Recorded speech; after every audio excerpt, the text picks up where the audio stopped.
இப்ப கொஞ்ச நாளா நிறைய பேரு கஃபீர் கிரைண்ட்ஸ் பத்தி டவுட்ஸ் கேக்குறாங்க. இதெல்லாம் பார்க்கும்போது எனக்கு களவாணி படத்துல ஒரு சீன் ஞாபகம் வரும். கஞ்சா கருப்பு கேட்டா அவங்க ஒய்ஃப் சொல்லுவாங்க, சொந்த பிள்ளைக்கு இது வாங்கி கொடுக்க முடியல, ஆட்டக்காரிக்கு 200 ரூபா கொடுக்குறியா அப்படின்ட்டு. அந்த மாதிரி நம்ம கையில இருக்க தயிரை நம்ம மதிக்க மாட்டேங்கிறோம். யூஎஸ்ல இருந்து வந்த கஃபீரை போய் நம்ம பெருசா பேசிட்டு இருக்கோம். தயிர்ல முக்கியமான நன்மை செய்யும் பாக்டீரியா ப்ரோபயோட்டிக்ஸ் என்னன்னு பார்த்தோம்னா லாக்டோபெசிலஸ் இருக்கு. அடுத்தது யோகட் அப்படிங்கிறது செயற்கையா இதே மாதிரி லாக்டோபெசிலஸும் அதோட அடிஷ்னலா ஸ்டெப்டோகாக்கஸ் தெர்மோஃபில்லஸ் அப்படிங்கிற ஒரு பாக்டீரியாவும் சேர்ந்ததுதான் யோகட். அதை வந்து செயற்கையா செஞ்சு கொஞ்சம் ஃபிளேவர்ஸ்லாம் ஆட் பண்ணி நல்லா ஷேப்பா வச்சிருப்பாங்க. அதை கிரீக் யோகட் அப்படின்னு சொல்லுவாங்க.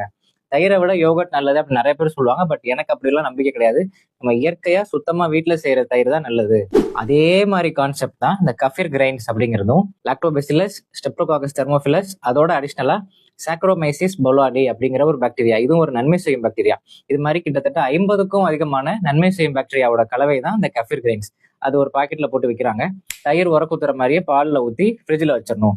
1 or 2 days கழிச்சு பார்த்தோம்னா அது கஃபீரா மாறிடும். தயிர், யோகட் இதெல்லாம் கம்பேர் பண்ணும்போது இதுல நன்மை செய்யும் பாக்டீரியாவோட அளவு அதிகமா இருக்கு. சாப்பிட்டோன்னு மோஷன் போற பிரச்சனை, ஐபிஎஸ் பிரச்சனை உள்ளவங்களுக்கு நல்ல மருந்து அமையும். இது உர குத்துறதுக்கு கஃபீர் எங்க வாங்குறதுன்னு பார்த்தா அமேசான்ல இருந்துச்சு. இப்பதான் ஆர்டர் பண்ணிருக்கேன். இன்னும் 2-3 நாள்ல வந்துடும். வந்தோடனே லைவாவே டெமான்ஸ்ட்ரேட் பண்ணி காமிக்கிறேன், சாப்பிட்டும் காமிக்கிறேன் நல்லா இருக்கா நல்லா இல்லையான்னு.